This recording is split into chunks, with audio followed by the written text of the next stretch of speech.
इस ड्रामे की शुरुआत होती है हमारी मेन लीड शाओजू से, जो आज बहुत ही ज्यादा जल्दी में है क्योंकि वो आज तो शायद ऑफिस के लिए लेट ही होने वाली है। इसलिए वो तो भाग भाग कर ऑफिस जा रही है। अब वहाँ पर जाकर उसके पास मैनेजर आई। अब इससे पहले कि मैनेजर उसको कुछ काम बताती, वो तो वहीं पर चक्कर खा के बेहोश हो जाती है और नीचे ही गिर गई थी। फिर यहाँ पर सारे ऑफिस के एम्प्लॉयज इकट्ठे हो जाते हैं और साथ ही में बहुत सारा शोर भी हो गया था, जिसको सुनकर इस कंपनी का बॉस यानी कि हमारा हीरो शाओ येंग सब कुछ शोर सुन लेता है और इसलिए वो बाहर आ जाता है। यहाँ पर हम लोग देखते हैं कि ये बहुत ही ज्यादा स्ट्रिक्ट सा बॉस है, इसलिए ये तो बस सब पर हुक्म ही चलाता है। यहाँ पर आकर उसने पूछा कि तुम लोग शोर क्यों मचा रहे हो। जब उसने मैनेजर को नीचे पड़े हुए देखा तो पूछा कि ये सब किसके कारण हुआ है। अब उन्होंने बताया कि ये तो शाओ जू ने किया है। फिर वो उसको काफी डांट लगाता है और साथ में यही कहता है कि अब इसका काम भी तुम्हें ही करना होगा और मुझे अभी के अभी डॉक्यूमेंट्स चाहिए क्योंकि मेरी मीटिंग शुरू होने वाली है। जल्दी से जाओ और डॉक्यूमेंट्स तैयार करके लेकर आओ। अब यहाँ पर जैसे ही शाओ जू लैपटॉप निकालती है तो उसने देखा कि यहाँ पर तो एक जैसी बहुत सारी फाइल्स हैं। अब उसको तो समझ में नहीं आ रहा था कि वो काम कहाँ से शुरू करे। अब वो डॉक्यूमेंट्स के लिए मैनेजर को देखती है, लेकिन वो तो अभी तक सोई हुई थी। अब यहीं पर ही एक एम्प्लॉय उसको कहती है कि तुम्हें तो बहुत शौक था ना बॉस की असिस्टेंट बनने का, तो लो करो अब ये सारा काम। लेकिन वो तो उस एम्प्लॉय को चुप होने के लिए बोल देती है। अब नेक्स्ट सीन में हमें सीधे येंग को प्रेजेंटेशन देते हुए दिखाया जाता है, जहाँ पर अचानक शाओ जू का हाथ लगने की वजह से सब कुछ गायब ही हो गया था और वहाँ पर बैठे लोग तो अब बातें ही बनाने लगे थे। और अब इसके बाद तो येंग को बहुत ही ज्यादा गुस्सा आ गया था और जैसे ही अब उसे मौका मिलता है वो शाओ जू को बुलाकर उसको बहुत डांट लगाता है। वो कहता है कि तुमने मुझे खामखा ही समझ रखा है। तुमने सोचा कि शायद मैंने ये कंपनी ऐसे ही बना ली है। मैंने इस कंपनी को बनाने के लिए बहुत मेहनत की है और तुम तो बस पागलों की तरह उसको बिगाड़ती ही जा रही हो। अब वो तो यहाँ पर शाओ जू को बहुत सारी बातें खामखा ही सुना देता है। लेकिन अब जैसे ही 6:30 बजते हैं और इसके बाद तो पता नहीं क्यों येंग की तो रैली बन गई थी और वह वहां से भागी गया। अब यहाँ पर येंग का एक तो बहुत ही बड़ा सीक्रेट है। जैसे ही रात होने लगती है वो एक पिग बन जाता है। अब इसके बाद जू वॉशरूम में जाती है, जहाँ पर जाकर वो तो येंग को बहुत ही ज्यादा कोस रही थी और येंग भी पिग बना हुआ था, तो वो वहीं पर ही वॉशरूम में था और सारी बातें सुन लेता है। अब उसे सुनाई देता है कि शायद पीछे कोई बोल रहा है, इसलिए वो जाकर देखती है तो वहाँ पर बॉस के कपड़े भी पड़े थे और एक छोटा सा पिगी भी था। वो उसको उठा लेती है कि ये यहाँ पर कैसे आया। अब वो तो छुप छुपा के उस पिग को अपने घर पर ही ले आई थी। यहाँ पर उसकी फ्रेंड सुई सुई उसकी रूममेट भी है और यहाँ पे वो तो पिग को देखकर बहुत ही हैरान हो गई थी। वो कहती है कि तुम इस पिग को यहाँ पर लेकर क्यों आई हो। वो बहुत सारी बातें सुनाने लग जाती है कि तभी शाओ जू ने कहा कि तुम्हें नहीं पता कि ये पिग कितने ज्यादा माइंडेड होते हैं और इसीलिए तुम्हें स्टूपिड कहने की इसको कोई भी जरूरत नहीं है। अब जू उस पिग को शावर कराने के लिए वॉशरूम में लेकर आ जाती है और नहलाने लगती है।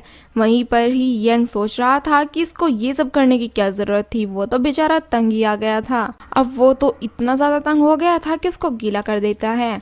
लेकिन शाओ जू तो क्या ही करती। अब वो तो वहीं पर ही कपड़े उतार कर शावर लेने लग जाती है और ये सब देखकर तो वो एकदम हैरान हो गया था। अब नेक्स्ट वो तो उसको लेकर अपने बेडरूम में ही आ गई थी और अपने साथ ही सुलाने लग जाती है और साथ ही अब येंग भी उसको काफी प्यार भरी नजरों से देखने लगा था। अब उनकी रात तो यहाँ पर ऐसे ही कट गई। लेकिन सुबह होते ही जैसे ही वो अपने बिस्तर पर अपने बॉस को देखती है तो बहुत जोर से चिल्लाने लग जाती है। लेकिन वो उसके मुंह पर हाथ रख कर उसको चुप तो करा देता है और साथ ही कहता है कि मैं तुम्हें सारी बातें एक्सप्लेन कर सकता हूँ, प्लीज तुम चुप हो जाओ। अब तभी बाहर से सुई सुई की आवाज आती है जो कहती है कि तुम्हें क्या हो गया, तुम क्यों चिल्ला रही हो। लेकिन तभी जू बोली कि नहीं कुछ नहीं हुआ, कि मैंने तो बस एक भयानक सपना देखा था और इसी वजह से मैं बेड से नीचे गिर गई। वो भी ओके कह देती है और बॉस से पूछती है कि आप यहाँ पर आए कैसे हो। यहाँ पे तो मेरा पिग्गी सोया हुआ था, क्या आप उसको चुराने के लिए आए थे। अब वो उसे कहता है कि प्लीज तुम ये बकवास बातें बंद करो और क्या तुम्हारे पास कोई सूट है, मैं आज उसको ही पहनकर ऑफिस चला जाऊंगा। अब यहाँ पर जू के पास एक कोट रखा हुआ था, वो उसे दे देती है और वो दोनों साथ में ही ऑफिस चले गए थे। अब यहाँ पर उनको साथ में देखकर तो सुई सुई बहुत हैरान हो जाती है और उसको बताती है कि कल ना बॉस के कपड़े लेडीज वॉशरूम में पड़े हुए थे और आज मैं उनके साथ तुम्हें देख रही हूँ और ये ऑफिस भी तुम्हारे साथ आए हैं, तुम्हारे बीच आखिर चल क्या रहा है।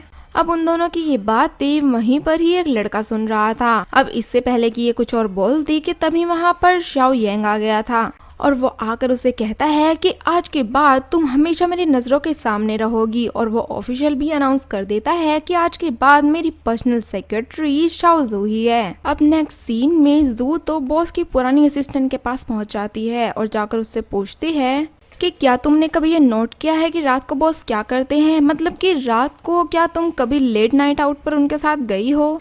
लेकिन यहाँ पर वो लड़की तो इस बात का गलत ही मतलब निकाल लेती है और कहती है कि मैं एक बहुत अच्छी लड़की हूँ, मैं ये सारे गंदे काम नहीं करती, और वहाँ से उठकर चले जाती है। अब नेक्स्ट सीन में बॉस शाओ जू को बुलाता है और कहता है कि तुमने ये सब क्या अफवाहें फैला रखी हैं कि तुम और मैं डेट कर रहे हैं, और ऊपर से तुम मेरी पुरानी असिस्टेंट से भी मिलने के लिए गई थी, और तुम्हें पता है ना कि यहाँ से जॉब छोड़ने के बाद वो हमारी कंपटीटर कंपनी में जॉब करने लग गई है। क्या तुमने हमारी इन्फॉर्मेशन उसको तो नहीं दे दी। अब इस बात पे तो यहाँ जू को भी बहुत ज्यादा गुस्सा आ गया था। वो कहती है कि क्या तुमने मुझे बिल्कुल ही पागल समझ रखा है, मैं अपनी कंपनी की अफवाहें क्यों फैलाऊंगी, और वैसे भी मुझे तुम्हें डेट करने का कोई शौक नहीं है, इसलिए ये अफवाहें भी मैंने नहीं फैलाई हैं। अब वो उसके बहुत क्लोज आ जाता है और कहता है कि बस ठीक है, तुम्हें ऐसा करना भी नहीं है, और साथ ही मेरा जो सीक्रेट है वो भी तुम्हें किसी को नहीं बताना है, और हमारे बीच की ये सारी बातें किसी और तक बिल्कुल भी नहीं पहुंचनी चाहिए। अब जैसे ही वो उसको डांट रहा था कि तभी 6:30 बज जाते हैं और वो तो अब शाओ जू के सामने ही पिगी बन गया था। और अब इसको देखकर तो जू बहुत ज्यादा हंसने लगी और कहने लगी, अब तो मुझे आपको घर ले जाने के लिए भी कुछ कंडीशंस हैं। पहली कंडीशन ये है कि आप मुझे अब के बाद डांटेंगे नहीं, और दूसरी ये कि आपको मेरी सैलरी भी बढ़ानी पड़ेगी, और वो और भी काफी सारी कंडीशंस उसके सामने रखती है। अब इसके बाद तो हमें शाओ जू को उस पिगी के साथ उसके घर पर दिखाया जाता है। अब यहाँ पर सुई उससे पूछने लगती है कि मैंने ना ऑफिस में बहुत सारी गॉसिप सुनी है कि तुम और बॉस दोनों डेट कर रहे हो, क्या तुम सच में ही तो डेट नहीं कर रही। लेकिन ये सुन के तो जू उसको कह देती है कि नहीं, ऐसा कुछ भी नहीं है। अब इन सारी बातों को इग्नोर करने के बाद सुई उसे कंपनी के बारे में ही बात करने लगी थी और कह रही थी कि काश मुझे भी कोई बड़ा सा प्रोजेक्ट मिल जाता। अब वो तो यहाँ पर ये भी कहने लगी थी कि पर ये बात बॉस को कौन कहेगा, वो तो वैसे भी इतना ज्यादा गुस्सा करता है। अब यहाँ पे तो इसने एक प्रोजेक्ट के लिए भी बहुत अच्छा आइडिया दिया था, लेकिन उसे क्या पता था कि बॉस तो अभी भी उसकी सारी बातें सुन रहा है। अब यहाँ पर तो यांग को उसके आइडियाज सच में ही काफी पसंद आए थे, लेकिन इस बात का सुई को क्या पता था। अब नेक्स्ट डे हम लोग यांग को एक मीटिंग में देखते हैं जहाँ पर वो सुई के सारे आइडियाज कॉपी करके उन सबको सुना देता है। उनको तो वो आइडियाज काफी पसंद आए थे, लेकिन यहाँ पर शाओ जू तो बहुत ज्यादा गुस्से में आ गई थी कि इसकी इतनी हिम्मत कैसे हुई कि ये मेरी फ्रेंड्स के आइडियाज अपने बनाकर सुना रहा है। अब तो वो शाओ यांग के ऑफिस में आकर उसको सुनाकर वहाँ से चली ही जाती है। कहती है कि अब तो मैं आपको अपने घर पर लेकर बिल्कुल भी नहीं जाऊंगी, और अब तो वो सीधे सुई के पास आ गई थी। यहाँ पर सुई उससे कहती है कि तुम मुझे सच बताना कि क्या तुमने ही यंग से मेरे प्रोजेक्ट के बारे में बात की थी। देखो यहाँ पर कितना ज्यादा अच्छा हो गया, मुझे तो एक न्यू प्रोजेक्ट के लिए लीडर ही बना दिया गया है। अब उसको तो यहाँ बहुत ज्यादा गिल्टी फील हो रहा था कि मैंने तो खामखा ही बॉस को इतनी सारी बातें सुना दी। अभी वो इस बात को ही बैठकर सोच रही होती है कि तभी उसके फोन पर एक कॉल आती है और उसे बताया जाता है कि आपके लिए होटल में एक रूम बुक करा दिया गया है, आप जल्दी से यहाँ पर आ जाओ। लेकिन यहाँ पर शाओ जू तो काफी हैरान हो गई थी कि मैंने तो ऐसा कोई रूम बुक कराने के लिए कहा ही नहीं था, ना ही मैंने किसी क्लाइंट को बुलाया है, तो फिर ये कहाँ से आ गया। अब वो इस सोचते सोचते ही होटल चली जाती है और वहाँ पर कोई और नहीं बल्कि शाओ यांग की मॉम बैठी हुई थी। और इस बात पर तो जू सरप्राइज ही हो गई कि इन्होंने मुझे यहाँ पर क्यों बुलाया। अब उसकी मॉम जू को बहुत सारे पैसों का ऑफर्स करती है, यहाँ तक कि उन्होंने तो उसे कार्ड भी दे दिया था। अब यहाँ पर शाओ जू ने समझा कि शायद आंटी को हमारे रिलेशनशिप की रूमर्स का पता लग गया है और इसीलिए ये सब कर रही हैं। फिर वो कहती है कि आप जैसा चाहती हैं मैं वैसा ही करूँगी और ये सारे पैसे लेकर मैं इस कंट्री से ही दूर चली जाऊँगी। इस पर यांग की मॉम कहती है कि मैंने तुम्हें इसलिए पैसे नहीं दिए हैं कि तुम यहाँ से चली जाओ, बल्कि इसलिए दिए हैं ताकि तुम मेरे बेटे का ख्याल रखो। अब ऑब्वियस सी बात है कि वो रात को पिगी बन जाता है और इस बात को मेरे, तुम्हारे और यांग के अलावा कोई भी नहीं जानता। और अब जब तुम ये सब जानी गई हो तो मैं चाहती हूँ कि तुम उसका बहुत सारा ख्याल रखो, उसे जो भी चाहिए उसकी सारी नीड्स तुम पूरी करोगी। और यहाँ तो यंग की मॉम बातों ही बातों में उसे स्टोरी भी सुनाने लग जाती है। उन्होंने बताया कि पहले हम बहुत ज्यादा गरीब थे, फिर यंग के डैड ने एक बिजनेस स्टार्ट किया था। अब उनके डैड बहुत सारे पिग्स को मार कर बेच कर आ जाते थे और इससे हमें बहुत ज्यादा मुनाफा होता था। लेकिन जब जाओ यंग का जन्म हुआ तब एक पिग की आत्मा ने आकर हमें शाप दे दिया था कि तुम्हारा लड़का रात के टाइम में पिगी बन जाएगा और तुमने इतने सारे पिगीज को मारा है, इसलिए तुम लोगों की यही पनिशमेंट है। और साथ ही उसने ये भी बताया कि अगर 27 इयर्स का होने से पहले उसे उसका सच्चा प्यार मिल गया और उसने यंग को किस कर ली तो यंग पूरी तरह से ठीक हो जाएगा। लेकिन अगर ऐसा ना हुआ तो 27 के बाद ये पूरी तरह से पिगी ही बन जाएगा। अब वो कहती हैं कि तुम पहली लड़की हो जो शायद उससे प्यार कर सकती हैं। अब पहले बचपन से ही शाओ यंग हर किसी लड़की को प्रपोज कर दिया करता था, लेकिन जब किसी लड़की को पता लगता कि रात के टाइम में पिगी बन जाता है तो सारी लड़कियां उसे छोड़कर चली जाती थी। लेकिन तुम ऐसी नहीं हो और वैसे भी उससे प्यार करने में हर्ज ही क्या है। यहाँ पर ये भी बताती हैं कि एक लड़की तो उसको बहुत ज्यादा पसंद भी आ गई थी, लेकिन बाद में उसने खुद ही हिम्मत हार दी और खुद ही ब्रेकअप कर लिया, क्योंकि वो नहीं चाहता था कि वो लड़की मेरे राज के बारे में जाने और मुझे छोड़कर चली जाए। ये सारी बातें कहते कहते उसकी मॉम तो बहुत ज्यादा इमोशनली हो गई थी और साथ ही उससे रिक्वेस्ट कर रही थी कि अब तुम ही मेरा सहारा हो, तुम्हें मुझ पर थोड़ी सी काइंडनेस तो दिखानी ही चाहिए। अब यहाँ पर उनको इमोशनल देखकर जू तो उस पिगी को अपने घर पर ही ले आती है। अब जैसे ही वो घर पर आई तब उसे एक लड़का मिलता है और ये कोई और नहीं इसके बचपन का फ्रेंड था। और यही नहीं बल्कि उन दोनों के पेरेंट्स भी फ्रेंड ही थे और उन लोगों ने बचपन में ही डिसाइड कर लिया था कि जब ये लोग बड़े हो जाएंगे तब इनकी शादी करा दी जाएगी। अब यहाँ पे उस लड़के जिसका नाम ताओ है उसने तो ये सारी बातें सीरियसली ही ले ली थी, लेकिन यहाँ पर जाओ यू ये सब बिल्कुल नहीं चाहती थी और उसने कहा कि ये तो सारी बचपन की बातें हैं, प्लीज इन्हें भूल जाओ। और अब यहाँ पर ये सब कुछ उसका बॉस भी सुन रहा था। फिर थोड़ी ही देर बाद सुई सुई और जू की बातें सुनकर ताओ को ये पता लगता है कि कंपनी में इस तरह के रूमर्स फैले हैं कि शाओ जू का उसके बॉस के साथ ही अफेयर चल रहा है। लेकिन यहाँ पर ताओ को तो इस बात का कोई भी फर्क नहीं पड़ रहा था। लेकिन फिर सुई सुई बॉस का फोटो ताओ को दिखाती है कि देखो ये कितना ज्यादा हैंडसम है। अब यहाँ पर वो बॉस जो पिगी बना हुआ था ये सारी बातें सुनकर थोड़ा खुश हो जाता है कि कम से कम इन्होंने मेरी कुछ तो तारीफ की। अब ये सारे बैठकर ड्रिंक करने लग जाते हैं। वहीं यंग तो दूसरी तरफ बैठा हुआ था और साथ ही यहाँ पर ताओ ने बताया कि अब मेरी काफी अच्छी जॉब भी लग चुकी है और मेरे पास गाड़ी भी है, अब तो तुम मुझसे शादी करनी ही होगी। और अब ड्रिंक करने के बाद तो वो आकर उस पिगी को परेशानी करने लगा था, लेकिन फिर पीछे से शाओ जू आ जाती है और कहती है कि प्लीज तुम इसे छोड़ दो और जाकर सो जाओ। अब यहाँ पर जब शाओ जू सोने के लिए जाती है तो वो पिगी को भी अपने साथ ही सुला लेती है और साथ ही यंग की मॉम की बातों को सोचते सोचते ही सो भी गई थी कि तभी वहाँ पर ताओ आ जाता है और वो पिगी को देखता है कि ये पिगी मेरी गर्लफ्रेंड के साथ यहाँ पर क्या कर रहा है और उसको उठाकर बाहर किसी हैंग वाली चीज पर जाकर उसको वहीं रख देता है। अब नेक्स्ट मॉर्निंग में हमें दिखाया जाता है कि यंग बाहर खड़ा हुआ दरवाजे पर नॉक कर रहा था कि मुझे अंदर बुला लो। अब जैसे ही शाओ जू उसको अंदर बुलाती है तब वहाँ पर सुई और ताओ उसको देखकर तो बिल्कुल ही सरप्राइज हो गए थे कि ये यहाँ पर इतनी सुबह सुबह क्या कर रहा है और सोच रहे थे कि ये इधर आया ही कैसे।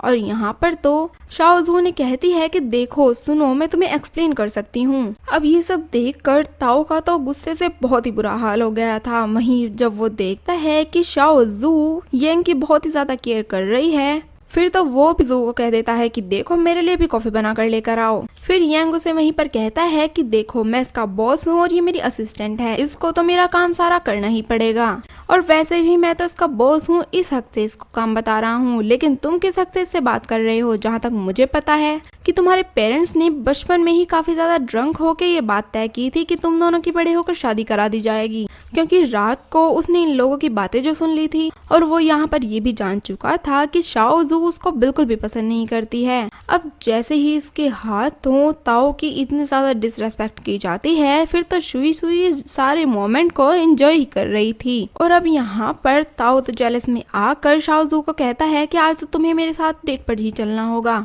लेकिन यंग ने उसको उसको मना कर दिया कि अगर तुम्हें जाना भी है तो मुझे साथ लेकर जाना होगा, मैं तुम्हें अकेले इस तरह नहीं जाने दूंगा। अब शुई शुई तो रेडी होकर ऑफिस के लिए निकल जाती है। वहीं हम लोग देखते हैं कि उन दोनों के साथ डेट पर शाओ यांग भी जा रहा था। अब जिस गाड़ी में ये लोग जा रहे थे वो ताओ की ही होती है, लेकिन बीच रास्ते में ही शाओ यांग की तबीयत बहुत ही ज्यादा खराब हो गई थी। अब थोड़ी देर बाद गाड़ी गलत चलाने के चक्कर में ताओ के ऊपर तो फाइन ही लग गया था, लेकिन वो तो इतना ज्यादा कंजूस था कि फाइन भर ही नहीं पा रहा था। अब यांग शाओ जू को कह देता है कि जाकर तुम फाइन भर दो, और इसीलिए उसने फाइन भर दिया। अब वो तीनों के तीनों मिलकर अपनी डेस्टिनेशन पर पहुंच जाते हैं, और यहाँ पर ताओ तो खामखा ही शाओ पर अपना रौब जमाने की कोशिश कर रहा था, लेकिन वो बेचारी तो उसको भाव ही नहीं दे रही थी क्योंकि वो तो उसको पसंद ही नहीं करती थी। और यहाँ पर शाओ यांग तो उन दोनों के बीच में आने का कोई भी मौका नहीं जाने दे रहा था, और इस बात पर अब तो ताओ को बहुत ही ज्यादा गुस्सा आ गया। अब शाओ यांग यहाँ पर खड़ा हुआ ही था कि तभी वहाँ पर कुछ बच्चे आते हैं और उसको कहते हैं कि क्या आप प्लीज मेरी वीडियो बना देंगे। और अब तो ताओ इस बात पर भी बहुत जेलस फील कर रहा था कि इन्होंने यांग को ही क्यों बोला और मुझे क्यों नहीं कहा। अब ताओ जाकर उससे कैमरा छीन लेता है और कहता है कि लाओ मुझे दो, मैं वीडियो बनाऊंगा। अब वो वीडियो बना ही रहा था कि यहाँ पर जू को एक शरारत सूझती है, और वो ताओ से कहती है कि क्या तुम्हें नहीं दिख रहा, यहाँ पर मुझे तो ऐसे लग रहा है कि जैसे एक स्ट्रेंजर आदमी उन दो आदमियों को क्लिफ से नीचे गिरा रहा है। अब शाओ जू को तो पता ही होता है कि ताओ को किन चीजों से डर लगता है, और यहाँ पर ताओ की हालत तो काफी ज्यादा ही खराब हो गई थी। और ऊपर से जैसे ही वो शाओ यांग के हाथ में चाकू देख लेता है, फिर तो वो बहुत ही ज्यादा बौखला गया था और सोच रहा था कि कहीं ये दोनों मिलकर मेरा यहीं पर मर्डर ना कर दें, और इसलिए अब तो वो वहां से बहुत तेजी से भागी जाता है। अब उसके जाने के बाद वो दोनों थोड़ा सुकून से बैठते हैं। वहीं पर ही एक बैल को देखकर शाओ यांग को उसकी एक्स की याद आने लगी थी। वैसे वो उसकी कोई एक्स नहीं थी, लेकिन वो फिर भी उसको काफी ज्यादा चाहता था, लेकिन उसने अपने पिगी बनने वाले सीक्रेट की वजह से उससे अपने सारे रिश्ते ही तोड़ दिए थे। अब यहाँ पर उसको इतना ज्यादा अपसेट देख कर शाओ जू से कहती है कि मुझे पता है कि तुम अपनी एक्स को याद कर रहे हो, और मुझे मॉम ने सारी ही बातें बता दी थी, और अगर तुम उसको इतना ही याद कर रहे हो तो क्यों ना तुम उसको एक कॉल ही कर लो। फिर यांग कहता है कि नहीं, इसकी कोई जरूरत नहीं है, और वैसे भी मैं कोई नॉर्मल इंसान नहीं हूँ, और जब उसको पता लगेगा कि मैं शाम के टाइम में एक पिगी बन जाता हूँ, फिर तो पता नहीं वो किस तरह का रिएक्ट करेगी। अब यहाँ पे तो शाओ यांग बहुत ही ज्यादा अपसेट सा हो गया था। अब उसको खुश करने के लिए उसको ये कहती है कि तुम ज्यादा परेशान मत हो, मुझे यकीन है कि तुम्हें लाइफ में एक ऐसा पार्टनर जरूर मिलेगा जो तुमसे बहुत ज्यादा प्यार करेगा। अब यहाँ पर इनकी ये सारी बातें चल रही थी कि तभी एकदम से शाओ यांग को याद आता है कि हम तो ताओ की गाड़ी में ही आए थे और वो तो अपनी गाड़ी लेकर चला गया, अब हम लोग यहाँ से कैसे जाएंगे। अब वो लोग तो वहाँ से पैदल ही चलने लगते हैं, और एक जगह पर आकर वो तो इतने थक गए थे कि वहीं पर ही बैठ गए। अब यहाँ पर बैठकर जू से कहती है कि अब तो शाम होने वाली है और तुम जल्दी से अब पिगी बन जाओगे, इसलिए तुम मेरी लैप में आकर बैठ जाओ। लेकिन वो तो मना कर देता है कि मैं ऐसा नहीं करूँगा। लेकिन वो जब खड़ा ही होता है कि एकदम से वो पिगी बन गया था, और इसके बाद तो अब जू उसको लेकर अपनी डेस्टिनेशन के लिए निकल पड़ती है। अब नेक्स्ट सीन में हम लोग देखते हैं जिसमें हमें शाओ यांग का सपना दिखाया जाता है, जहां पर वो तो एक पिगी को ही मार रहा था, लेकिन पिगी उसे कहता है कि प्लीज मुझे छोड़ दो, और तुम तो मेरी फैमिली को भी बचा सकते हो, और देखो मैं तो अब तुम्हारे लिए बहुत कुछ कर सकता हूँ। अब यहाँ पर वो पिगी तो कुछ मैजिक ट्रिक्स भी दिखाने लगता है, और साथ ही उसको गिफ्ट भी देता है जिसको यांग ने एक्सेप्ट कर लिया था। और अब इसके बाद शाओ जू की आँख खुल जाती है। यहाँ पर हम देखते हैं कि ये शाओ यांग का नहीं बल्कि जू का ही सपना था। अब नेक्स्ट डे ये दोनों एक मीटिंग में जाने लगते हैं, जहाँ पर जाते हुए शाओ यांग तो इतना ज्यादा नर्वस हो रहा था जिसको देख के जू काफी सरप्राइज हो गई थी। अब वो लोग ऑफिस में पहुंच जाते हैं जहाँ पर मीटिंग शुरू हो गई थी, और यहाँ हमें वही लड़की दिखाई जाती है जिसको शाओ यांग अपने पास्ट में पसंद किया करता था। अब यहाँ पर मीटिंग खत्म होने के बाद वो लड़की जिसका नाम हाउ है उसे कहती है कि तुम इतने दिन हो गए मुझसे नहीं मिले, और ना ही तुमने मुझसे कभी कांटेक्ट करने की कोशिश की। जब वो लोग ये बातें कर ही रहे थे कि तभी उनको शाओ जू देख लेती है, और वो अंदाजा भी लगा लेती है कि शायद ये लड़की वही होगी जिसको पास्ट में यंग पसंद किया करता था। वहीं दूसरी ओर शाओ यंग तो हाउ की बातों को इग्नोर ही किए जा रहा था और साथ ही उसने कहा कि जब मैं फ्री होऊंगा तब तुमसे कांटेक्ट कर लूंगा। अब ये सुनने के बाद तो हाउ वहाँ से निकल गई, लेकिन जब शाओ यंग गाड़ी में आया तो वो बहुत ज़्यादा अपसेट हो गया था क्योंकि वो हाउ के साथ इस तरह का कोई बिहेव नहीं करना चाहता था। और अब वो शाओ जू से पूछता है कि तुमने मेरी कंपनी क्या सोच के ज्वाइन की थी, और साथ ही वो ये भी कहता है कि जिस तरह की हालत अभी चल रही है कि शाम के टाइम मैं पिगी बन जाता हूँ, इस तरह तो मेरी कंपनी भी बर्बाद हो जाएगी। फिर शाओ जू से आंसर देती है कि मैंने ये कंपनी इसलिए ज्वाइन की थी क्योंकि मुझे अपने बचपन में हमारे जो पड़ोस वाले लोग थे उनके घर पे काफ़ी सारी लाइटिंग हुआ करती थी और जिसको देख के वो लोग तो बहुत ज़्यादा खुश होते थे। और उसी टाइम पे मैंने डिसाइड कर लिया कि मैं भी इतना सारा पैसा कमाऊंगी कि मैं इतना बड़ा घर बना सकूं और उसमें लाइटनिंग कर सकूं। और वहीं वो कहती है कि जो ये तुम सोच रहे हो कि तुम्हारी कंपनी बैंकरप्ट हो जाएगी, तो ऐसा बिल्कुल भी नहीं होगा। साथ ही मैं वही कंपनी ज्वाइन करूंगी जिसमें इलेक्ट्रिक लाइट्स बनाई जाती हैं, क्योंकि ये कंपनीज खुशियां बांटती हैं। अब वो तो यहाँ पर थोड़ा सोच समझ कर उसको किसी कर लेती है, लेकिन शाओ यंग उसको कहता है कि तुम्हारी मेरे साथ ऐसा करने की हिम्मत भी कैसे हुई, और अगर तुमने कर ही ली थी तो कम से कम मुझे पहले बता तो दिया होता। फिर वो बताती है कि हो सकता है कि मेरी इस किस की वजह से तुम कम्प्लीटली ठीक ही हो जाओ, क्योंकि ये सब उसे यंग की मॉम ने बताया था। लेकिन यहाँ पर तो ऐसा कुछ भी नहीं होता और वो तो दोबारा से ही पिगी बन जाता है, क्योंकि ये जो उनके बीच किस हुई थी ये कोई ट्रू लव के लिए नहीं हुआ था। इसलिए नेक्स्ट डे से वो दोनों डेट करना शुरू कर देते हैं, क्योंकि वो सोच रहे थे कि अगर हमें एक दूसरे से लव करना है तो हमें डेटिंग भी करनी पड़ेगी। अब नेक्स्ट सीन में हम लोग देखते हैं कि यहाँ पर शाओ यंग कुछ वीडियोस देख रहा था जिसमें कि डेटिंग के बारे में बताया जाता है। वहीं दूसरी ओर शाओ जो भी बहुत सारी तैयारियां कर रही थी कि वो कैसे अपने बॉस के साथ फ्लर्ट करेगी। अब ऐसा करते हुए उसे शुई शुई ने देख लिया और वो तो बहुत हैरान हो गई कि ये ऐसा क्यों कर रही है। अब नेक्स्ट सीन में हम लोग देखते हैं कि ये दोनों तो अब डेट पर पहुंच ही गए थे और वहाँ पर बैठकर तो ये जू की तारीफ करना चाहता था, लेकिन एक्साइटमेंट में ये वहाँ तो इसकी बेइज्जती ही कर देता है। अब यहाँ पर जू ने उसको कहा कि अगर हम दोनों एक दूसरे को जानना चाहते हैं और प्यार करना चाहते हैं तो इसलिए हमें एक दूसरे के सीक्रेट्स को भी जानना होगा। इसलिए वो कह देती है कि आपने डेटिंग में जो मेरी इंसल्ट की थी ना, उसके बाद मैंने आपकी कॉफ़ी में डाइटिंग पिल्स मिला दी थी और ये मेरा एक सीक्रेट था और ये मैंने आपको पहले नहीं बताया था, और अब जब हम सारे सीक्रेट शेयर करने ही वाले हैं इसलिए मैंने आपके साथ ये शेयर किया है। अब ये सुनने के बाद तो यंग बिल्कुल आग बबूला ही हो गया था और यहाँ पर दोनों की बात बनती तो क्या बल्कि बिगड़ी गई थी। अब नेक्स्ट सीन में हमें शाओ जू को उसके ऑफिस में दिखाया जाता है, जहाँ पर वो सोच रही थी कि अब जब भी यंग मेरे करीब आने की कोशिश करेंगे तो मैं तो उसको इग्नोर ही कर दूंगी और इस तरह शायद उनको मेरा ये एटीट्यूड बहुत ही पसंद आएगा। अब जब वो ऑफिस में आती है तो वहाँ पर आकर इसने कोई भी काम करने से मना ही कर दिया था।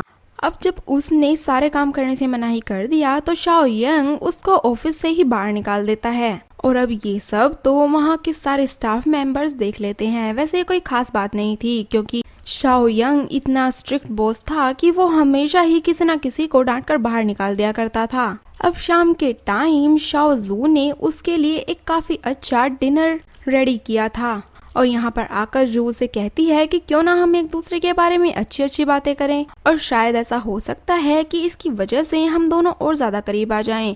और वो पहले तो उसके बारे में ही तारीफ करने लगती है कि आप बहुत ज्यादा हैंडसम हो, इंडिपेंडेंट हो और बहुत ही ज्यादा काइंड भी हो। अब वो उसे कहती है कि मैंने तो तुम्हारी तारीफ कर दी, अब तुम भी मेरी तारीफ करो। यहाँ पर वो उसे कह देता है कि हाँ तुम भी काफी काइंड हो, लेकिन वो उसकी पूरी तरह से तारीफ नहीं करता, बल्कि ये कह देता है कि तुम आज पहले से ज्यादा अच्छी तरह से तैयार हुई हो, इसलिए और भी ज्यादा प्रिटी लग रही हो और पहले से ज्यादा यंग भी लग रही हो। और ये सारी इस बातें सुनकर तो जू से कहने लगी तो इसका मतलब ये है कि मैं पहले बिल्कुल भी अच्छी नहीं लगती थी। तो अब ये सारी बातें सुनकर तो शाओ जू का मूड काफी खराब हो गया था।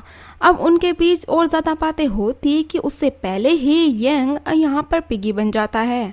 अब नेक्स्ट सीन में हमें शाओ जू का ड्रीम फिर से दिखाया जाता है, जहाँ पर वो अपनी शादी शाओ यंग के साथ देख रही थी और इसी के साथ ही अब उसकी आंख भी खुल गई थी। नेक्स्ट मॉर्निंग में हम लोग देखते हैं कि आज तो उसके दिन की शुरुआत ही काफी खराब होती है। यहाँ पर उनके वॉशरूम का तो आज नल ही टूट गया था, जिससे बहुत ज्यादा पानी बह रहा था।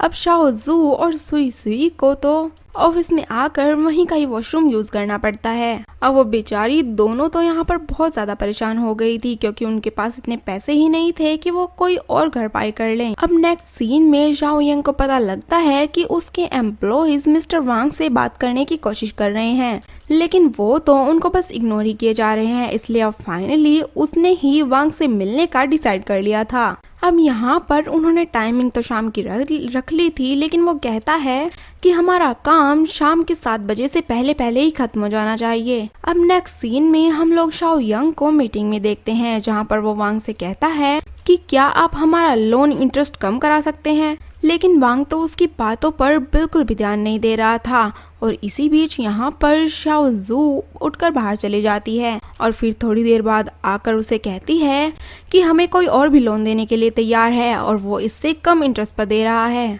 लेकिन यहाँ पर यंग कहता है कि मिस्टर वांग हमारे बहुत पुराने क्लाइंट हैं और इसी वजह से हमें अब किसी और के पास नहीं जाना चाहिए। अब वहीं 7 बजने ही वाले थे, इसलिए शाओ यंग वहाँ से उठकर चला जाता है और वो पिग्गी भी बन गया था, जिसको शाओ जू संभाल लेती है। फिर जू वांग के पास आती है और उसे अपने प्रोजेक्ट के बारे में बताती है और साथ ही साथ अपनी फाइल्स भी देती है, और जिस पर उसने कहा कि आपको हमारे प्रपोजल के बारे में भी कुछ ना कुछ सोचना चाहिए। लेकिन ये सब देखने के बाद भी वांग तो उसकी बात बिल्कुल भी मान ही नहीं रहा था। अब उसे एक आइडिया आता है, फिर वो उस पिग्गी को कहीं पर छुपा देती है और शाओ यंग के कपड़े नदी में फेंक कर ये कहने लग जाती है कि उन्होंने तो सुसाइड ही कर लिया, और वो तो अब इमोशनल होने का ड्रामा भी करने लग जाती है और साथ ही साथ बोल रही थी कि वो तो बहुत ही ज्यादा परेशान थे और सोच रहे थे कि काश उन्हें कम इंटरेस्ट पर लोन मिल जाता, लेकिन ऐसा हो ही नहीं पाया। अब ये सब देखकर तो मिस्टर वांग भी यहाँ पर रोने लगा था, क्योंकि उसे लग रहा था कि शायद वाकई में शाओ ने खुदकुशी करने की कोशिश की है, और वो भी सिर्फ मेरे लोन न देने की वजह से। अब इसके बाद तो मिस्टर वांग बहुत जोर जोर से रोने लग जाता है और चिल्लाता है कि प्लीज शाओ यंग तुम वापस आ जाओ, मैं तुम्हें कम इंटरेस्ट पर लोन देने के लिए भी तैयार हूँ, और यहाँ तक कि तुम जो कहोगे मैं अब वो ही करूँगा। अब मिस्टर वांग की ये सारी बातें जू अपने फोन में रिकॉर्ड कर लेती है और अब वो वापस घर आ गई थी, जहाँ पर वो काम करती रहती है, और इसी बीच में वो पिग्गी भी सो गया था। फिर वो अपना काम साइड करके वो भी सो जाती है। अब नेक्स्ट मॉर्निंग में हम उन लोगों को ऑफिस में ही देखते हैं, जहाँ पर शाओ जू उनको रिकॉर्डिंग सुनाती है कि आपने कन्फेस किया था कि आप इसको लोन देने के लिए तैयार हो, और अब तो शाओ यंग भी आपके सामने ही बैठा हुआ है और अब तो आपको इनका ये काम करना ही पड़ेगा। अब वो ये सब तो देखकर बिल्कुल हैरानी हो गए थे कि ये तो तुम दोनों की चाल थी, लेकिन वो कर भी क्या सकते थे, और अब तो उनका ये प्रोजेक्ट मानने के लिए तैयार हो गए थे। अब नेक्स्ट सीन में हम लोग देखते हैं कि यहाँ पर शाओ जू और सुई बैठकर गॉसिप कर रहे थे, जहाँ पर सुई ने उससे पूछा कि मैंने सुना है कि तुमने बॉस को किस किया है। अब इसी बीच वहाँ पर शाओ यंग आता है और सारे ही एम्प्लॉइज को हाफ डे का ऑफ ही दे देता है, लेकिन ये ऑफ उन दोनों को नहीं मिलता, बल्कि शाओ यंग ने तो उन दोनों को अपने साथ ही चलने को कह दिया था। अब वो तीनों सीधे घर पर आ जाते हैं। यहाँ पर यंग को पता लग चुका था कि इनका वॉशरूम खराब हो गया है और इनके पास अब इतने पैसे भी नहीं है कि लोग दूसरा घर ही खरीद लें। फिर वो कहता है कि मैं तुम्हारे लिए घर का अरेंजमेंट कर दूंगा, और ये सारी बातें सुनकर तो सुई वहाँ पर बहुत ज्यादा सरप्राइज हो गई कि आप हमारे लिए ये सब क्यों कर रहे हो। इसके बाद यंग ने कहा कि तुम लोग मेरे अंडर ही काम करती हो और तुम्हारा ख्याल रखना ये मेरी रिस्पॉन्सिबिलिटी है। अब नेक्स्ट सीन में शाओ यंग जू को लेकर अपने ही घर में ले आता है, जहाँ पर आकर वो बताता है कि यहाँ पर मेरे मॉम डैड छुट्टियाँ मनाने के लिए आते हैं और जब तक वो नहीं आते तब तक तुम यहाँ पर स्टे कर सकती हो। अब वो उसको घर के अंदर ले आया और यहाँ पर उनके पैर लड़खड़ा कर वो दोनों ही बेड पर गिर जाते हैं और वो कहता है कि हम दोनों तो एक ही रूम में रुक जाएंगे। लेकिन यहाँ पर यू के इतने ज़्यादा क्लोज आने पर उसकी तो हार्ट बीट ही बहुत ज़्यादा बढ़ गई थी। अब यहाँ पर शाओजू का तो बिल्कुल मजा ही आ गया था, क्योंकि इतने लग्जरियस हाउस में वो तो पहली बार ही रह रही थी। अब नेक्स्ट मॉर्निंग में जब वो उठती है फिर तो उसकी ब्रेकफास्ट भी नहीं बनाना पड़ता, क्योंकि एक मेड आकर ब्रेकफास्ट बना देती है। वहीं सुई सुई ने भी उन्हें ज्वाइन कर लिया था। यहाँ पर उसे पता लगा कि शाओ यांग ने शाम को ही सुई सुई को वहाँ पर बुला लिया था, ताकि वो भी उनके साथ उसी घर में रह सके। लेकिन शाओ यांग जू के साथ एक प्राइवेट टाइम भी स्पेंड करना चाहता था, इसलिए वो सुई सुई को कहता है कि मैं तुम्हारे लिए किसी और अपार्टमेंट का इंतजाम कर दूंगा। लेकिन इस पर जू उसको मना कर देती है कि ये तो हमारे साथ ही रह लेगी। और अब तो बेचारा शाओ यांग कह ही क्या सकता था। नेक्स्ट ये लोग एक्सरसाइज करने के लिए आ जाते हैं। यहाँ पर शाओ यांग भी इनको ज्वाइन कर लेता है।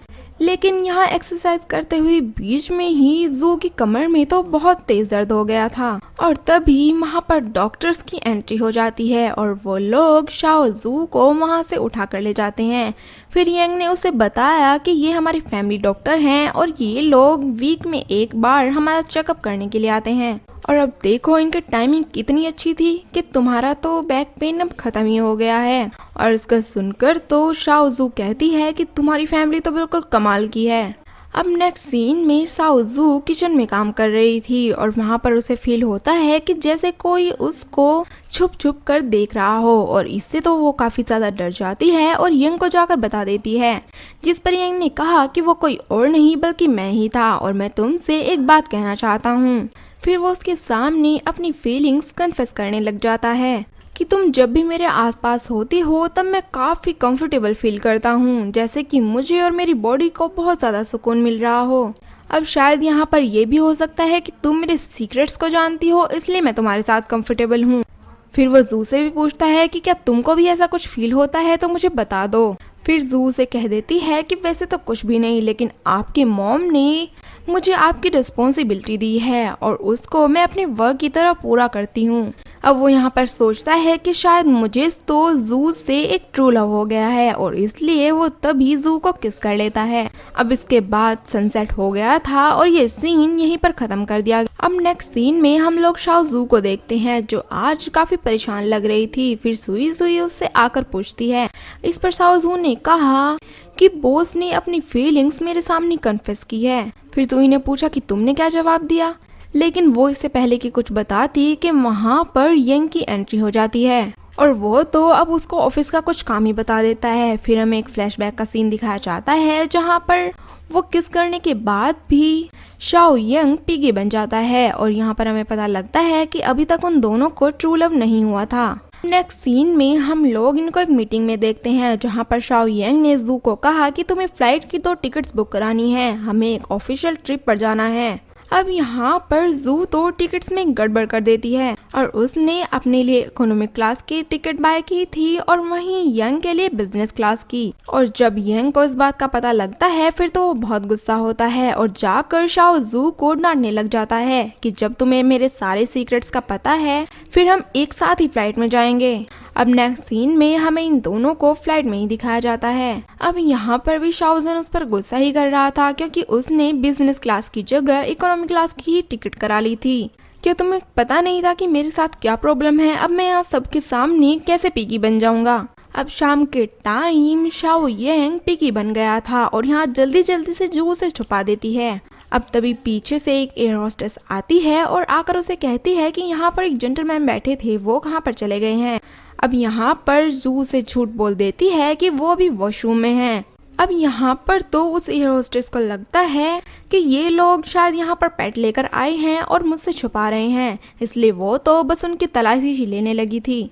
अब यहाँ पर वो पिगी तो कहीं पर छुप गया था, इसलिए वो उसे मिलता ही नहीं है और वो तो चुपचाप वहाँ से चली जाती है। अब ये जल्दी से जाकर उस पिगी को वॉशरूम में छोड़ देती है और उसके बाद तो वहाँ से उसका बॉस ही बाहर निकलता है।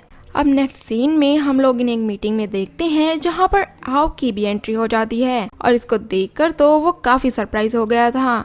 अब जैसे ही हाउ उसको वहाँ पर देख रही थी तो हमें फील होता है कि शायद अब भी हाउ से प्यार ही करती है और ये सारी बातें तो यहाँ पर शाओ जू भी नोटिस कर रही थी। अब नेक्स्ट सीन में हमें दिखाया जाता है कि जैसे ही शाओ जू पार्टी के लिए एक सुंदर सी ड्रेस पहनकर आती है, फिर तो शाओ यंग उसे वहाँ पर देखता ही रह जाता है क्योंकि आज तो वो बहुत ही ज़्यादा प्रिटी लग रही थी। अब वो दोनों पार्टी में चले जाते हैं और डांस भी करने लगते हैं और इसी बीच उसकी नज़र हाओ पर पड़ जाती है क्योंकि वो भी अपने पार्टनर के साथ इसी पार्टी में आई थी और यहाँ तक कि उसकी नज़रें तो बिल्कुल शाओ यंग पर ही थी। लेकिन वही डांस करते करते शाओ जू का पैर मुड़ जाता है और वो तो नीचे गिर ही गई थी। अब वो उसको अपने साथ लेकर चेयर पर बिठा देता है और उसके पैर की मसाज करने लग जाता है क्योंकि अब तो पता नहीं क्यों उसका जू की बहुत ज्यादा फिक्र हो रही थी।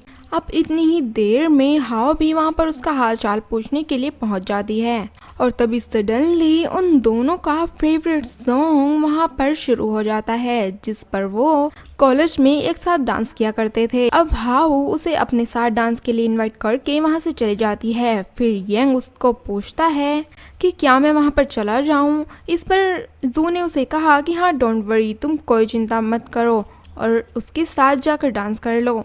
लेकिन उसके जाते ही वहाँ पर शाओ यंग तो काफ़ी ज़्यादा सैड दिख रही थी। अब नेक्स्ट सीन में हम लोग देखते हैं कि अब तो जू और यंग दोनों घर पर पहुँच गए थे। अब यहाँ पर सुई उनको घर में अंदर जाने से रोकती है लेकिन शाओ यंग तो रुकता ही नहीं और कहता है कि क्या मैं अपने घर में भी नहीं जा सकता, और ज़बरदस्ती अंदर चला जाता है। और वहाँ पर जाकर उसे पता लगता है कि आज तो उसके मॉम डैड घर पर आए हुए हैं। लेकिन यहाँ पर उसके डैड तो बस उसमें कमियां ही निकालने लगते हैं और यहाँ पर तो उसकी कोई इज्जत ही नहीं होती। वहीं दूसरी ओर किचन में सुई जू को बताती है कि देखो मैंने तुम्हें कितने सारे मैसेजेस किए थे लेकिन तुमने तो देखा ही नहीं। लेकिन यहाँ पर शाओ जू से पूछती है कि इन लोगों को कैसे पता लगा कि मैं अपने बॉस के घर पर रह रही हूँ। लेकिन इस बात को सुनकर तो यहाँ सुई सुई एकदम दौड़कर ही चली जाती है क्योंकि यहाँ पर जू के मॉम डैड को तो सुई सुई ने ही बुलाया था क्योंकि वो तो जू पर आज काफ़ी ज़्यादा गुस्सा हो रही थी। फिर यहाँ पर शाओ यंग अपने बारे में उनको इंट्रोड्यूस कराता है कि मैं इसकी एक बहुत बड़ी कंपनी का मालिक हूँ।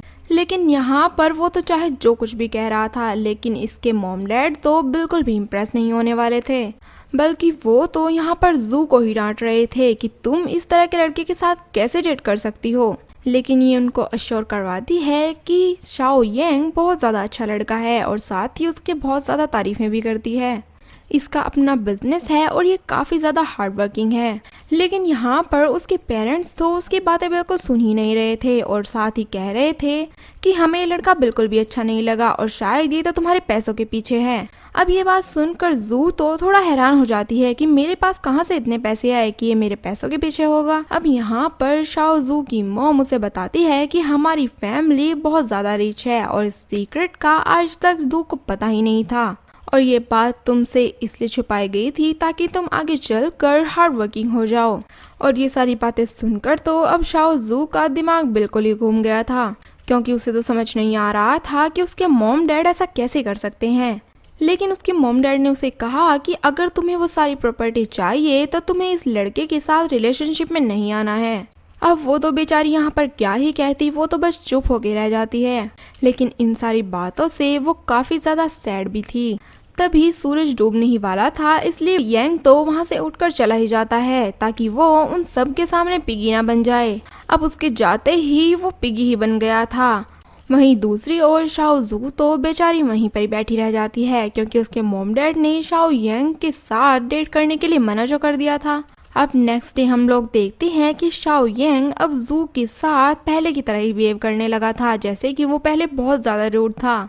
यहाँ तक कि वो तो उसे इग्नोर भी कर रहा था क्योंकि जहाँ पे भी जू जाती थी वो वहाँ से हट ही जाता था।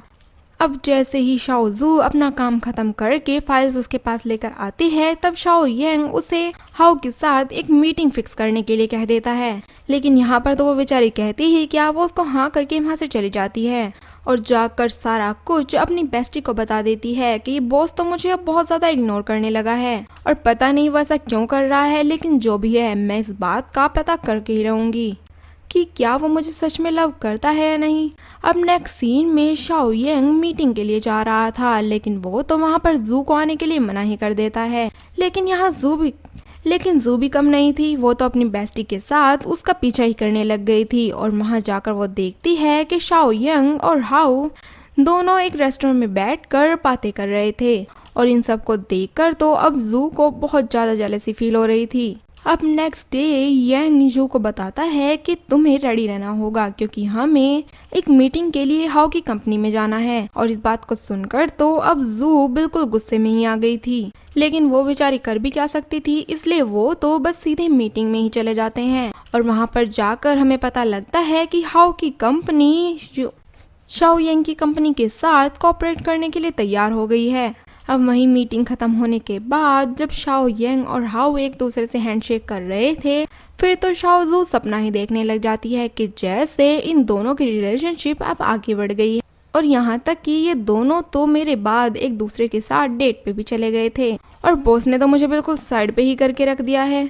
लेकिन इसके बाद उसका ड्रीम खुलता है और हाओ भी यंग को बाय कहकर वहां से जाने लगती है, लेकिन जाते जाते उसका पैर वहीं पर ही मुड़ जाता है, इसलिए यंग उसे सपोर्ट करता है।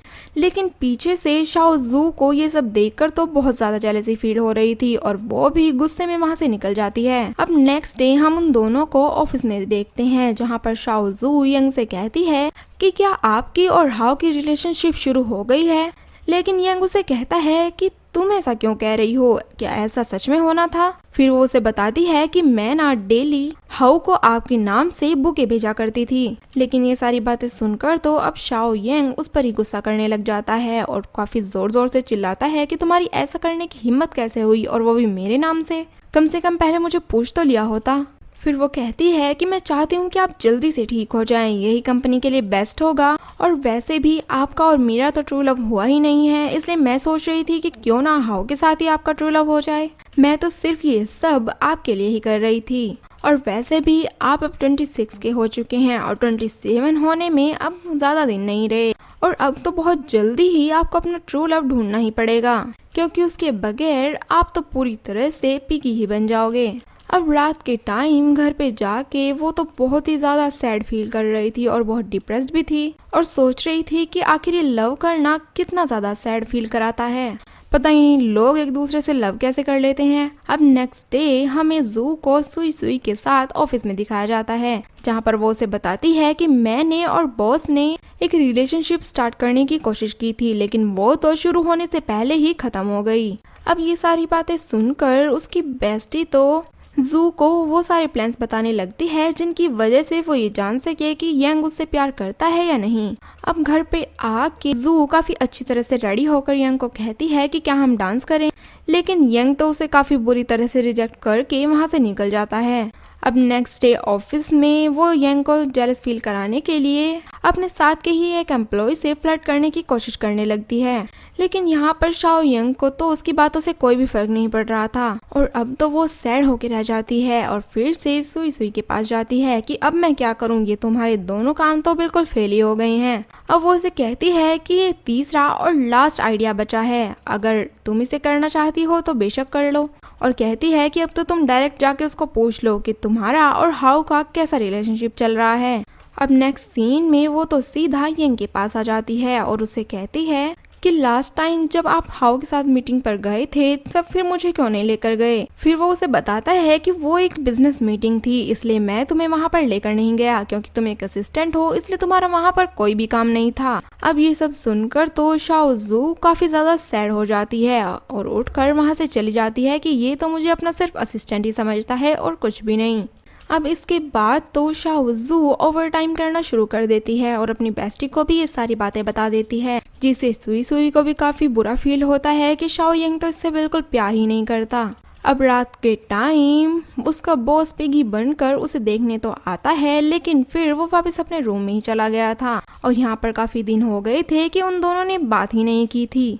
अब नेक्स्ट सीन में हम लोग देखते हैं कि शाओ जू एक काफी अच्छा प्रोजेक्ट बनाती है और यंग को सेंड कर देती है। अब ऑफिस में आकर वो तो शाओ यंग को बार बार ही देखने लग जाती है कि कब वो बाहर आएगा और मेरे प्रपोजल के बारे में बात करेगा, लेकिन इससे पहले ही उसे एक ईमेल सेंड होता है जिसमें लिखा हुआ था कि आपको एज ए सीनियर मैनेजर दूसरे डिपार्टमेंट में शिफ्ट किया जाता है। और अब ये सब देखकर तो ये और इसकी बेस्टी बहुत ज्यादा खुश होते हैं कि फाइनली तुमने जो हार्ड वर्क किया था उसका फल तुम्हें मिल ही चुका है। लेकिन वहीं दूसरी ओर शाओ यंग तो अपने ऑफिस में बैठकर जू के बारे में ही सोच रहा था।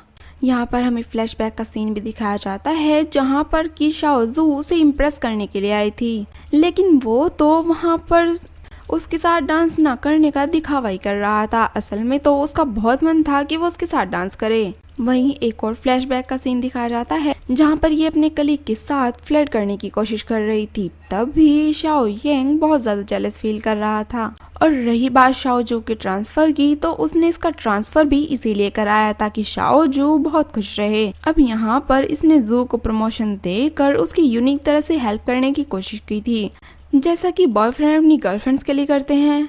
साथ साथ वो ये भी सोचता है कि आने वाले टाइम में मैं बहुत जल्द ही उसको प्रपोज कर दूंगा। वहीं नेक्स्ट सीन में हम लोग देखते हैं कि शाओजू अपने दूसरे वाले ऑफिस में बैठी हुई थी, जहाँ पर पहले तो हम उसे बहुत खुश देखते हैं, लेकिन अब तो वो बहुत ज्यादा सैड थी क्योंकि वो भी शाओ यांग से दूर नहीं जाना चाहती थी। वहीं शाओ यांग भी जू से बात करने की कोशिश करता है, लेकिन उससे पहले ही उसके पास हाउ का एक मैसेज आ गया था जो उसे बिजनेस के बारे में ही बात करना चाहती थी। और उसने एक दूसरी जगह बताई थी कि तुम यहाँ पर आ जाओ, मुझे बिजनेस के बारे में तुमसे कुछ बातें करनी है। अब इसके बाद हमें शाओ यांग को हाउ के साथ उसी प्लेस पर दिखाया जाता है। अब वहाँ पर यंग तो अपने बिजनेस की बातें करने के लिए आया था, लेकिन हाउ उसे कह देती है कि बिजनेस की बातें तो हम बाद में करते रहेंगे, उसके लिए हमारे पास बहुत टाइम है, क्यों ना हम दोनों अपने ही बारे में कुछ बातें कर लें। इसके बाद जू के फोन पर यंग मैसेज करता है कि मैं तुम्हें एक एड्रेस सेंड कर रहा हूँ और तुम मुझे पिक करने के लिए यहीं पर आ जाओ। अब ये मैसेज पढ़ने के बाद तो शाओजू एकदम से उसे वहाँ पर लेने के लिए पहुँच जाती है। वहीं हाउ शाओ यांग के साथ फ्लर्ट करने की कोशिश कर रही थी, लेकिन वो तो अपना हाथ पीछे ही हटा लेता है, जिस पर हाउ कहती है कि मुझे ऐसा क्यों लग रहा है कि तुम अब बदल चुके हो, और साथ ही उससे दोबारा फिर से फ्लर्ट करने की कोशिश करती है और उसके बहुत ज्यादा क्लोज ही आ गई थी। और जब वो ऐसा कर रही थी कि तभी शाओजू भी उनको देख लेती है, और जिसको देखकर तो शाओजू बहुत ही ज्यादा अपसेट हो गई थी और वो तो यांग को बिना बताए ही वहां से निकल जाती है और सोचती है कि इसका मतलब यंग तो मुझे बिल्कुल भी प्यार नहीं करता बल्कि हाउ से करता है। और वो घर पर आकर बहुत ज्यादा ड्रिंक कर लेती है, यहाँ तक कि वो तो नशे में ही अपनी बेस्टी को कॉल करती है और उसको सारी बातें बता देती है, लेकिन उसकी बेस्टी किसी शोर शराबे की वजह से उसकी बात ही नहीं सुन पा रही थी। अब वो तो कॉल को डिस्कनेक्ट कर देती है। जब ड्रिंक करने के बाद शाओजू तो यहीं पर ही गिरने वाली थी कि एकदम से वहाँ पर शाओ यांग आ जाता है और उससे संभालने लगता है, लेकिन वो तो नशे में थी और सोच रही थी कि शाओ यांग तो यहाँ पर आ ही नहीं सकता और वो भी उस हाउ को छोड़कर। और यहाँ पर तो वो नशे में ही अपने लव का कन्फेशन कर लेती है कि मैं आपसे बहुत ज्यादा प्यार करती हूँ। और अब यंग ने तो उसको यहाँ पर यही कह दिया कि अगर तुम मुझसे इतना ही ज्यादा लव करती हो तो प्लीज इसे प्रूव करके दिखाओ। अब अपने लव को प्रूव करने के चक्कर में वो तो यहाँ पर उसे किस ही कर लेती है। और इसके बाद ये सीन तो यहीं पर ही कट हो गया और हमें अब नेक्स्ट डे का सीन दिखाया जाता है। और जब यहाँ पर जू उठती है तो उसको तो ऐसा ही लग रहा था कि जैसे मैंने रात को कोई एक ड्रीम देखा था, और सोच रही थी कि शाओ यांग तो मेरे पास वैसे भी नहीं आ सकता। और अब वो रेडी होकर सीधा ऑफिस में पहुंच जाती है और यहाँ पर आकर उसे पता लगता है कि बॉस ने ऑफिस की कुछ टाइमिंग पहले से बदल दी हैं। और यहाँ पर जू को तो काफी ज्यादा अजीब लगता है कि बॉस ने ऐसा क्यों किया।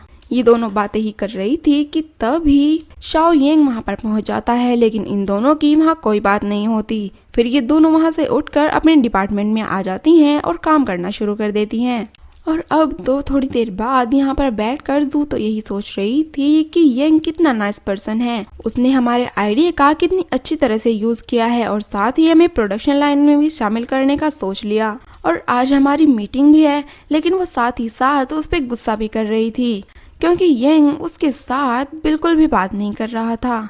अब वहीं बैठे बैठे उसकी बेस्टी भी उसे बता देती है कि कल तो हाउ ने उसे प्रपोज किया था। अब इससे पहले कि सुई उससे कुछ कहती तभी उसके पास शाओ यांग की कॉल आ जाती है कि जल्दी से ऑफिस में आ जाओ, मीटिंग शुरू ही होने वाली है। अब उसके जाते ही जू तो बहुत ज्यादा अपसेट हो गई थी कि उसने तो सिर्फ सुई को ही मीटिंग में बुलाया है, मुझे नहीं। और यहाँ पर तो अब भी शाओ यांग उसे इग्नोर ही कर रहा था और जिसे देखकर तो जू बहुत ही ज्यादा सैड फील होती है। अब वो बाद में उससे बात करने के लिए आता तो है, लेकिन वो अपनी कॉल में बहुत ज्यादा बिजी थी, इसलिए वो उसे अकेले छोड़कर ही चला जाता है। और यहाँ तक कि उसने तो यांग को देखा ही नहीं था। अब नेक्स्ट सीन में हम लोग देखते हैं कि आज शाओयंग की कंपनी और हाओ की कंपनी की कॉपरेशन की सेरेमनी ही थी और ये दोनों तो बैठकर टीवी पे उसको देख रही थी। अब जैसे ही वो उनको गले लगते हुए देखती है फिर तो जू की हालत बहुत ही खराब हो गई थी, क्योंकि वो तो बहुत ज्यादा जेलस हो गई कि ये उसके इतना क्लोज आने की कोशिश क्यों ही कर रहा है। अब वो इस दुख से उबर ही पाती कि तभी वो अपने फोन में एक पोस्ट देख लेती है, जिसके बाद तो अब वो बहुत ज्यादा दुखी हो गई थी, क्योंकि उस पोस्ट में लिखा हुआ था कि हाउ एक डायमंड रिंग पहन रही है और शायद ऐसा हो सकता है कि शाओयंग ने उसे प्रपोज किया हो। शाओयंग और जू की उस किस के बाद यंग तो पिगी ही नहीं बना था। शायद हो सकता है कि उन दोनों को ट्रू लव हो गया हो और अब इसके बाद तो वह कम्प्लीटली ही ठीक हो चुका था और यहाँ पर उसे भी पता लग चुका था कि शाओ जू मुझसे ही प्यार करती है। और वहीं दूसरी ओर जू भी यही सोच रही होती है कि रात तो हो चुकी है लेकिन शाओयंग तो अब तक पिगी ही नहीं बना। हो सकता है हाओ और उनके बीच में किस हुई हो और वो दोनों तो ट्रू लव करते हों, इसीलिए वो पिगी नहीं बना। अब नेक्स्ट सीन में शाओयंग सेल्फी लेने की कोशिश करता है, लेकिन इसी बीच वहाँ पर हाओ आ जाती है और जिसको देखकर तो उसे बहुत ही ज्यादा गुस्सा आ गया था कि ये यहाँ पर क्या कर रही है, लेकिन वो तो बेचारा कर ही क्या सकता था। और यहाँ पर हाउ तो उसके फोन से अपने फोन में वही पिक जो अभी उन्होंने ली थी अपने फोन में सेंड कर लेती है। फिर वो उससे पूछता है कि अच्छा तो तुम मुझे एक बात बताओ, अगर तुम्हें पता लगे कि मैं रात के वक्त एक पिगी बन जाता हूँ फिर तुम्हारा रिएक्शन क्या होगा, क्या फिर भी तुम मुझे एक्सेप्ट कर लोगी। लेकिन ये बात सुनकर तो वो बहुत ज्यादा हैरान हो गई और कहने लगी कि ऐसा तो बिल्कुल हो ही नहीं सकता और पूछती है कि तुम इतनी अजीब बातें क्यों कर रहे हो। इस पर वो कहता है कि देखो यही सच्चाई है और यही वजह है कि मेरे दिल में भी तुम्हारे लिए कोई फीलिंग्स नहीं है, लेकिन एक और लड़की है जो मुझे हर हाल में एक्सेप्ट करने के लिए तैयार है। और यहाँ पर शाओ जू को भी पता लग गया था कि वो लड़की आखिरकार कौन है और बहुत पहले से ही शायद ये तो शाओ जू को पसंद करता है और उसने सोच लिया था कि अब तो शायद मुझे इनके बीच में आना ही नहीं चाहिए, इसलिए वो तो वहाँ से निकल ही जाती है। अब इसके जाने के बाद वो शाओ जू को मैसेज करता है कि मैं घर आकर तुमसे बात करूंगा। वहीं शाओ जू हाओ की वो पोस्ट देख लेती है जिसमें उन दोनों के हैंड्स थे और उसको देखकर तो उसे पूरी तरह से यकीन हो जाता है कि यंग तो मुझसे प्यार ही नहीं करता और वो तो बस हाओ से ही प्यार करता है। और ये बात भी सच है कि उसने हाओ को रिंग दी है। अब ये तो उसके मैसेज का जवाब इसलिए नहीं दे रही थी क्योंकि वो पोस्ट देखने में बिजी थी। जब वो कार में बैठकर घर की तरफ जाने लगता है कि तभी उसके पास एक कॉल आ जाती है कि फैक्ट्री में कोई प्रॉब्लम हो गई है, तुम जल्दी से वापस आ जाओ। और वो तो सीधा वहीं पर ही पहुंच जाता है। वहीं दूसरी ओर शाओ जू ने तो अपनी पैकिंग करनी शुरू कर दी थी कि जब वो मुझसे प्यार ही नहीं करता तो मैं यहाँ रहकर ही क्या करूँगी, मैं तो अब किसी दूसरे शहर में चली जाऊंगी और किसी और जॉब के लिए ही अप्लाई कर दूंगी। और यहाँ पर ये तो बहुत ज्यादा अपसेट लग रही थी और साथ ही कहती है कि शाओ ने तो मुझे अपनी लाइफ का पार्ट ही नहीं बनाया, लेकिन वो जिसको भी अपना लाइफ पार्टनर बना रहा है वो उसके साथ हमेशा खुश रहे। अब जैसे ही वो कंपनी से वापस आता है तब तक तो शाओ जू और सुई सुई दोनों ही सो गई थी और फिर वो यहाँ पर सोचता है कि चलो कोई नहीं, मैं सुबह को ही अपना लव इसके सामने कन्फेस कर लूंगा। अब नेक्स्ट मॉर्निंग जब ये ऑफिस में जाता है तो वहाँ पर जाकर अपनी न्यू असिस्टेंट के थ्रू यंग को पता लगता है कि शाओ जू तो अपना रेजिग्नेशन लेटर देकर यहाँ से चली गई है। अब वो तो बेचारा बहुत परेशान हो गया था कि वो मुझे ऐसे बिना बताए कैसे जा सकती है और वो तो अब उसके पीछे पीछे ही भागने लगा था। अब यहाँ पर जब तक कि वो जू के पास पहुँचता तभी उसके पास एक कॉल आ जाती है कि मीटिंग शुरू होने वाली है, जल्दी से यहाँ पर आ जाओ। अब यंग भी बेचारा क्या करता, उसको तो अब बस मीटिंग में ही जाना पड़ जाता है। उधर शाओ जू तो किसी दूसरी सिटी में ही शिफ्ट हो गई थी और अपना वो सारा काम जो होता है वो निपटा रही होती है और साथ ही वो तो अपने उस टाइम को याद करने लग जाती है जो उसने शाओ यंग के साथ बिताए थे। फिर यही कि मैं उसके बारे में ऐसे कैसे सोच सकती हूँ। और साथ ही उसे तभी याद आता है कि आज तो शाओ यंग का 27वां बर्थडे है और वो तो अब फिक्र करने लगी थी कि पता नहीं उसका अब आगे क्या होगा।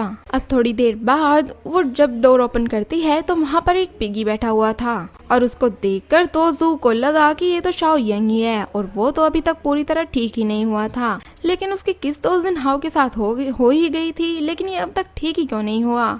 और अब यहाँ तो शाओ जू और भी ज्यादा टेंशन में आ गई थी कि अब अगर मैंने इसको किस नहीं किया तो ये फिर से सारी जिंदगी के लिए पिगी ही बन जाएगा। अब वो पिगी तो वहाँ से बाहर दौड़ने लगता है और यहाँ पर शाओ जू भी उसके पीछे पीछे ही चली गई थी। अब वो दोनों नीचे पहुंच जाते हैं और यहाँ पर तो सारी लाइटिंग ही होने लग जाती है। और उसके बाद ये नज़ारा तो देखने वाला था, तभी पीछे से वहाँ पर शाओ यांग आ गया और फिर वो कहता है कि तुमने क्या सोचा मैं अभी तक पिगी ही हूँ, ऐसा बिल्कुल भी नहीं है। फिर वो बताता है कि जब तुमने सोचा था कि मेरी और हाओ की किस हुई थी, ऐसा तो बिल्कुल भी नहीं हुआ था और मैं तो सिर्फ और सिर्फ तुमसे ही लव करता हूँ और मैं तो अब कम्प्लीटली ठीक हो गया हूँ और ये सिर्फ तुम्हारी किस की वजह से ही है। और ये सब सुनने के बाद तो शाओ जू बिल्कुल सरप्राइज ही हो जाती है कि वो मेरा कोई ड्रीम नहीं बल्कि सच ही था। और अब यहाँ पे शाओ यांग उसको मनाने की और ज़्यादा कोशिश करने लग जाता है कि मैं तुमसे बहुत प्यार करता हूँ और तुम्हारे बिना अब तो मैं बिल्कुल नहीं रह सकता। और साथ ही अपनी सारी फीलिंग्स भी उसके सामने कन्फेस कर लेता है और जू ने भी इसके बाद अपनी नाराज़गी खत्म कर ली। अब वो दोनों वहाँ पर किस कर लेते हैं और इसी के साथ ही ये सीन यहीं पर कट हो जाता है। नेक्स्ट सीन में हम इन दोनों को यांग की मॉम के साथ बैठा हुआ देखते हैं। अब मॉम तो यहाँ पर बहुत ही ज़्यादा खुश थी कि फाइनली मेरा बेटा पूरी तरह से ठीक हो गया है और उसका जो लाइफ पार्टनर है वो भी बहुत ज़्यादा अच्छा है और वो उसके साथ अपनी लाइफ में बहुत खुश है। और इसी के साथ हमारे इस ड्रामा की हैप्पी एंडिंग हो जाती है।